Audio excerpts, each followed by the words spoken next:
Hi everyone, आज मैं आपके लिए लेके आया हूँ आईसीएससी क्लास 8 से चैप्टर नंबर 6 जो कि है रिफ्रैक्शन ऑफ लाइट। देखिए, आज हम बात करेंगे रिफ्रैक्शन ऑफ लाइट की। इससे प्रीवियस वन वीडियो में मैं रिफ्लेक्शन ऑफ लाइट के बारे में बता चुका हूँ। अगर किसी को रिफ्लेक्शन में प्रॉब्लम हो तो वो इससे प्रीवियस वन वीडियो में जाके देख सकता है। देखिए, असल में रिफ्रैक्शन होता क्या है। देखिए, इसमें तीन मेन चीज़ें होती है। अगर मान लीजिए कोई लाइट रे आ रही है, वो एक मीडियम से दूसरे मीडियम में जा रही है। मान लीजिए ये एयर था और ये ग्लास था एक मिनट के लिए, या वाटर, कुछ भी मान लीजिए। तो अगर लाइट रे इंसिडेंट रे ये है, ठीक है, इंसिडेंट रे ये है, तो असल में इसका एक्चुअल पाथ होना क्या चाहिए था। रे का आपको जैसे दिख रहा है ये होना चाहिए था, लाइट का रे का क्या होना चाहिए था, एक्चुअल पाथ ये होना चाहिए था। लेकिन असल में लाइट का एक्चुअल पाथ ये ना होके या तो ये नॉर्मल की तरफ बेंड कर जाएगी, मतलब थोड़ा सा टिल्ट कर जाएगी, यानी कि ये पाथ फॉलो करेगी, या अवे फ्रॉम द नॉर्मल, यानी कि जो इसका एक्चुअल पाथ था उससे दूर हटेगी। ठीक है, मेरी बात ध्यान से सुनिएगा, मैं क्या कह रहा हूँ। अगर जो जिस रिफ्रैक्शन असल में है क्या, लाइट का एक मीडियम से दूसरे मीडियम में ट्रेवल करना है।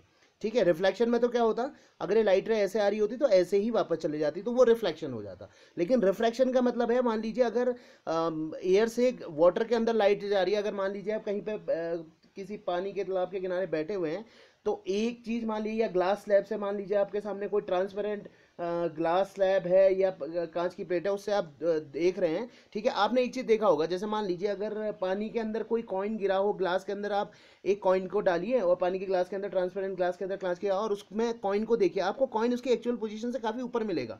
असल में होता बहुत नीचे है। तो यानी कि कहने का मतलब ये किसका रीज़न है, रिफ्रैक्शन का ही रीज़न है। इसके बारे में हम आगे डिस्कस करेंगे। पहले देख लीजिए, असल में लाइट का एक्चुअल पाथ होना क्या चाहिए था, ये होना चाहिए था, लेकिन लाइट का एक्चुअल पाथ ये नहीं है इसमें। ठीक है, बात समझ में आई बात। लाइट का एक्चुअल पाथ ये नहीं है, लाइट का एक्चुअल पाथ क्या है, ये है। यानी कि कहने का मतलब है, या तो ये नॉर्मल, यानी कि ये जो नॉर्मल है इसकी ओर थोड़ा सा झुकेगी, या नॉर्मल से क्या, इस नॉर्मल से क्या हटेगी, दूर हटेगी। देखिए, अब मेरी बात ध्यान से सुनिएगा। तो इसका रूल असल में है क्या, रूल को फिर बात करूंगा। पहले देख लेते हैं यहाँ पे कि असल में ऐसा है क्यों। अगर मान लीजिए रेयर टू डेंसर मीडियम में जा रही है, रेयर टू डेंसर का कहने का मतलब है, अगर रेयर है एयर, अगर एयर से ग्लास में जा रही है, या एयर से डेंसर। रेयर का मतलब ऐसे समझिए, जैसे आप किसी खुले मैदान से किसी क्लास के अंदर जा रहे हैं जहाँ बहुत सारे बच्चे खड़े हैं, तो आपको जाने में तकलीफ होगी ना। तो कहने का मतलब क्या है कि अगर आप रेयर मीडियम से डेंसर मीडियम में जाएंगे, यानी कि किसी खुली जगह से किसी भीड़ भाड़ वाले इलाके में जाएंगे, तो आपको जाने में दिक्कत आएगी। तो दिक्कत आने में क्या होगा, तो वो नॉर्मल की ओर टेंस करेगा, नॉर्मल की ओर झुकेगा, नॉर्मल की ओर, मतलब नॉर्मल की ओर टिल्ट करेगी ये लाइन। और अगर उल्टा हो, मान लीजिए डेंसर से रेयर की ओर जा रही हो, या फिर इसी में मान लीजिए यही अगर होता, अगर मान लीजिए ये जस्ट उल्टा हो जाता, तो मान लीजिए अगर लाइट रे यहाँ से लेके यहाँ की ओर जा रही होती उल्टा, जैसे कि ये दिखा रखा है, रेयर टू डेंसर जा रही होती, तो हद में होता क्या, ये डेंसर है, ये देखिए ये एंगल क्या है, ये एंगल छोटा है, और ये एंगल क्या हो रहा है, बड़ा हो रहा है, यानी कि नॉर्मल से अवे हट रही है, दूर हट रही है। देखिए, हट रही है या नहीं हट रही है, आपको दिख रहा होगा कि नॉर्मल से क्या हट रही है, दूर हट रही है। यानी कि कहने का मतलब क्या है, अगर लाइट रे ये समझिए एक मिनट के लिए, जैसे ये जा रही थी, ये एंगल अगर रेयर टू डेंसर में जा रही है, अगर ये नॉर्मल है, तो ये एंगल और बड़ा हो जाएगा। ठीक है, समझ में आई बात। रेयर में जा रही होगी तो ये एंगल बड़ा हो जाएगा, अगर डेंसर में जा रही होती तो ये एंगल क्या हो जाएगा, छोटा हो जाएगा। समझ में आ गई बात। तो यानी कि कहने का मतलब क्या है, यहाँ किस में जा रही है, किस में जा रही है, रेयर मीडियम में जा रही है, तो एंगल क्या हो जाएगा, बड़ा हो जाएगा। अगर डेंसर में जा रही होती तो ये एंगल क्या हो जाता, छोटा हो जाता। और तीसरी चीज, अगर मान लीजिए परपेंडिकुलर आ रही है, परपेंडिकुलर कहने का मतलब ये, तो नो डेविएशन होगा, जैसी आ रही है लाइट वैसी चल जाएगी, अगर सीधे आ रही है। ठीक हो गया। अब हम इसको सिंपल एक डायग्राम से समझते हैं, जैसे कैसे समझेंगे यहाँ पे देखते हैं। चलिए फिर अब हम, मान लीजिए आपके पास असल में होता क्या है, मान लीजिए अगर ये कोई ग्लास स्लैब है, एक मिनट के लिए मान लीजिए, या फिर इसको मैं थोड़ा सा बड़ा कर लेता हूँ एक मिनट के लिए, ये रहा आपके पास। ठीक है, समझ में आई बात। तो अगर मान लीजिए लाइट रे यहाँ से आ रही है, एक मिनट के लिए मैं ऐसे बना लेता हूँ, लाइट रे यहाँ से आ रही है। ठीक है, ये लाइट रे अगर यहाँ पे से आ रही है ऐसे करके, ठीक है, तो ये तो जानी चाहिए थी सीधे, ऐसी तो जानी चाहिए थी। अगर ये मान लीजिए नॉर्मल है, तो ये असल में ऐसे नहीं जा रही है। मान लीजिए एयर था और ये क्या था, ग्लास था, एक मिनट के लिए। ठीक है, तो असल में ये कैसे चले जाएगी, थोड़ी सी नॉर्मल की ओर टेंस करेगी, ये रहा। आई बात समझ में। तो असल में ये कैसे चली जाती है, ऐसे जाती है। अब ये यहाँ से जाएगी तो यहाँ पे फिर एक नॉर्मल और आ जाएगा। समझ में आ गई बात, समझ में आ गई बात। तो यानी कि कहने का मतलब क्या है कि अगर मान लीजिए ये आई, तो फिर ये क्या होगी, देखिए डेंस रेयर जा रही है, तो यानी कि फिर वही एंगल आ जाएगा। यानी कि अगर ये एंगल आई है तो ये एंगल क्या होगा, आर होगा। ठीक है, एंगल ऑफ रिफ्रैक्शन। और देखिए ये जेड बनाएगा, फिर अल्टरनेट एंगल बनाएगा, अभी बता रहा हूँ ये कैसे बना रहा है, ये भी आर होगा और तो ये भी क्या हो जाएगा आई, यानी कि जो एंगल यहाँ होगा वही एंगल यहाँ पे होगा 1 मिनट के लिए। समझ में आई बात? तो ये अपने एक्चुअल पाथ से अगर लाइट में जानी चाहिए थी ऐसे, तो हम यहाँ से क्या करेंगे, इसका डेविएशन निकाल देंगे, ये कितना डेविएट हुई असल में इस पाथ पे, एक्चुअल पाथ में। तो इसका इस लॉ का, यानी कि पहले हम बात कर लेते हैं रिफ्रैक्टिव इंडेक्स। रिफ्रैक्टिव इंडेक्स इसको हम बोलते हैं, इसको क्या बोलते हैं, रिफ्रैक्टिव इंडेक्स बोलते हैं। रिफ्रैक्टिव क्या बोलते हैं, इंडेक्स,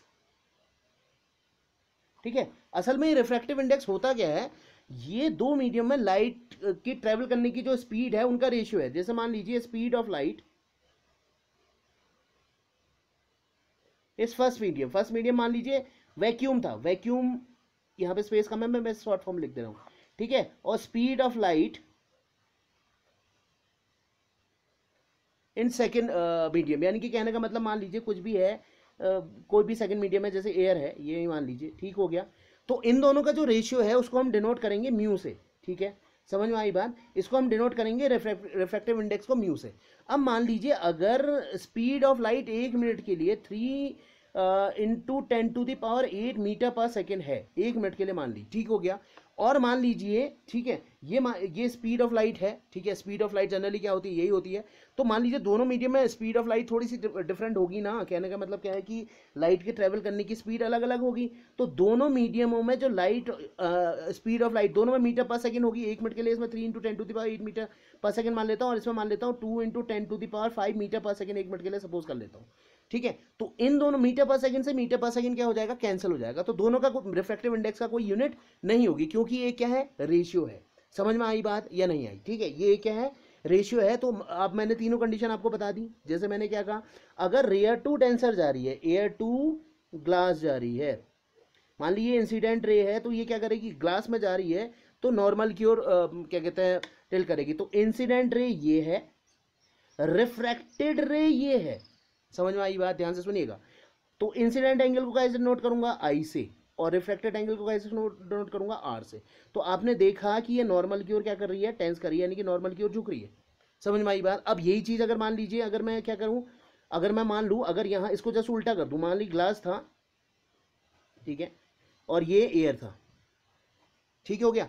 अब मान लीजिए ये एंगल क्या था 1 मिनट के लिए, ये एंगल थोड़ा सा आई था, मान लीजिए यहाँ डेंसर मीडियम है ना। अब तो आप रेयर में जा रहे हैं तो अवे फ्रॉम द नॉर्मल जाएगी, यानी कि ये इससे क्या हटेगी, दूर हटेगी। तो एक्चुअल पाथ क्या था, असल में एक्चुअल पाथ ये था, लेकिन ये क्या हटेगी, दूर हटेगी। एक्चुअल पाथ क्या था, ये था, तो ये अपने नज़दीक आएगी। तो ये इंसिडेंट रे है, ये रिफ्रैक्टेड रे है, ये एंगल ऑफ इंसिडेंट है, ये एंगल ऑफ मतलब रिफ्लेक्शन है। ठीक हो गया, समझ में आई बात?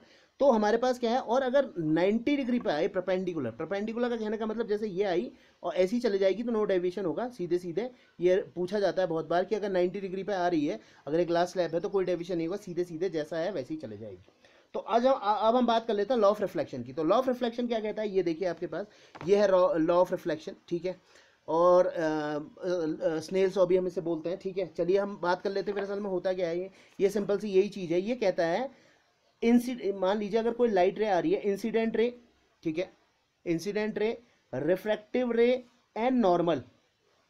ये इंसिडेंट रे है, ये रिफ्रैक्टिव रे है और नॉर्मल। क्या हो रहा है, तीनों एक ही प्लेन पे है या नहीं है, देखिए तीनों क्या है, असल में एक ही प्लेन पे है। तो incident ray, refractive ray and normal lie on same plane. ठीक हो गया, समझ में आई बात? पहला लॉ क्या है, incident ray, refractive ray and normal lie on same plane. तो ये मैं इसको शॉर्ट फॉर्म में लिख देता हूँ, इंसिडेंट रे, और ये क्या है, रिफ्रैक्टिव रे। ठीक हो गया। और नॉर्मल, ये नॉर्मल है आपके पास। ठीक हो गया, लाई ऑन सेम प्लेन, तीनों एक ही प्लेन पे होंगे। समझ में आ गई बात? पहली चीज ये लॉ ऑफ रिफ्लेक्शन की तरह है, इसमें भी पहला लॉ यही होता था, incident ray, reflected ray and normal lie on same plane, यही था। अब देखिए वहां सेकंड लॉ क्या था, incident angle equal to reflected angle, यानी कि इंसिडेंट एंगल जितना होगा उतना ही रिफ्लेक्टेड एंगल होगा। यहाँ रिफ्लेक्टेड है, देखिए ये सुनिएगा, ये एंगल आई है तो ये एंगल क्या हो जाएगा, आर हो जाएगा, और ये बराबर नहीं होंगे। ध्यान से सुनिएगा, वो कहता है इंसिडेंट एंगल अगर दो मीडियम में जा रही है, ठीक है, तो incident angle sine i, refracted angle sine r, ratio is constant, constant होगा ये हमेशा। इसको मैं म्यू मान लेता हूँ 1 मिनट के लिए, ठीक है। समझ में आ गई बात? इसको मैं क्या मान लेता हूँ, म्यू 1 2 मान लेता हूँ, या फिर कहने का मान लीजिए, या कांस्टेंट मान लीजिए इसको, ठीक है, ये कांस्टेंट टर्म है या कांस्टेंट टर्म है, यानी कि कहने का मतलब क्या है, ये क्या है, कांस्टेंट टर्म है। यहाँ 1 को मैं एक मीडियम दिखा देता हूँ, 2 को सेकंड मीडियम दिखा देता हूँ, तो इसको हम स्नेल्स लॉ भी बोलते हैं। समझ में आई बात? कहने का मतलब क्या है, पहला क्या है, incident ray, reflected ray, normal lie on same plane, तीनों एक ही प्लेन पे होंगे। सेकंड कहता है incident angle sine i, reflected angle sine r is always constant, तो इसका कोई ऐसा यूनिट नहीं होगी क्योंकि ये क्या है, रेशियो है। बात समझ में आ गई होगी या नहीं आई? ठीक है, लेकिन यहाँ लॉ ऑफ रिफ्लेक्शन में क्या कहता है, incident angle equal to reflected angle, यानी कि एंगल आई जितना होगा उतना ही एंगल आर होगा। फर्स्ट लॉ दोनों के सेम है, लेकिन रे के नाम डिफरेंट है। यहाँ इंसिडेंट रे और रिफ्लेक्टिव रे और normal lie on same plane है। ठीक है, incident angle sine i, reflected angle sine r is always constant. ठीक है, रिफ्रैक्टिव इंडेक्स मैंने बता दिया कि दो मीडियम में आपकी स्पीड ऑफ लाइट जो होगी उसका रेशियो क्या कहलाएगा, रिफ्रैक्टिव इंडेक्स कहलाएगा। इसे कैसे डिनोट करेंगे, म्यू से डिनोट करेंगे। इसकी कोई ऐसा यूनिट नहीं होती है क्योंकि ये क्या है, एक रेशियो है। आपको मैंने पहले ही दिखा दिया, क्योंकि स्पीड की ऐसा यूनिट क्या होती है, मीटर पर सेकंड, मीटर पर सेकंड, तो मीटर पर सेकंड से मीटर पर सेकंड कट जाएगा। ठीक है, अगर सेंटीमीटर पर सेकंड भी ले लें तो भी कट जाएगा। ठीक है, ऐसा यूनिट तो दोनों कट जाएंगी ना, तो कहने का मतलब क्या होगा कि ये एक रेशियो है, रेशियो का कोई यूनिट होगी नहीं। ठीक है, अगर वीडियो अच्छी लगी हो तो please like, subscribe and share my channel. Thank you.